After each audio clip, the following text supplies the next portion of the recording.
You know, there are very few things that you can accuse somebody of that are worse than this, because your name will never be the same. And it's not about me and my name as a coach.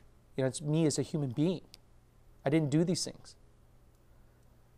I mean, yeah, I'm an idiot for a lot of things here, okay? I'm completely culpable on a lot of these levels, okay? But these things don't add up to me being some monster. People didn't come forward with this kind of crazy stuff here in the Deadspin article because those things weren't happening. They weren't happening, you know? I didn't create a situation where people couldn't complain about me because I was calling them fat and telling them not to go on birth control, because I wasn't calling people fat and telling them not to go on birth control. You know what I'm saying? I wasn't telling people that they were worthless. I wasn't sexually harassing anybody. I wasn't doing those things. Your 15 years, did you ever think, what the hell am I doing? You know, as I'm sitting there trying to have a conversation with human resources, a guy that doesn't know me at all, you know what I mean? And a guy that's incredibly professional. And this was the epiphany, okay? I'm sitting there, and you got this really professional guy, and this guy doesn't know me, and he's asking me to explain myself and all, just like you are, you know what I mean? And it's like, what who puts themselves in this position, man? You know what I mean? I never should have drank at practice.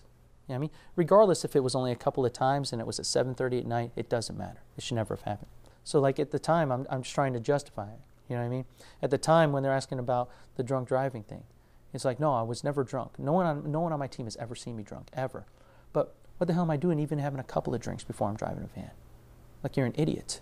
You were so consumed with being yourself and being, you know, perceived as the person that you see as who you get, that you put yourself before your runners, and that this has kind of evolved into what it is now because of the selfish attitude you took towards it? Yeah.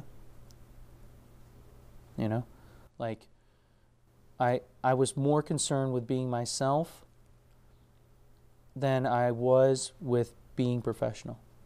I'm just looking at myself, and I'm just like, what an idiot, you know what I mean? Like, basically, I look at it like, I've always been so wrapped up in just being myself that when it came time for me to be in a forum where I need to be professional, that's the one time that I shouldn't be acting like myself.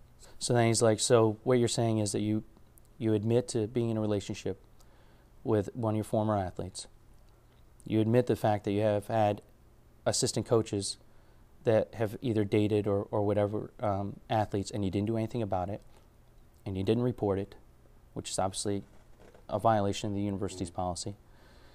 Then you're accused of being in a relationship with somebody recently, and even if it didn't happen, you're certainly accused of it. You know what I'm saying? And then on top of that, we have these texts with you and another person. And literally, that was when I just broke down. You know, you're right. There's no way that you can go to Mike O'Brien and say that I think that Kevin Hadsell should continue to coach at the University of Toledo.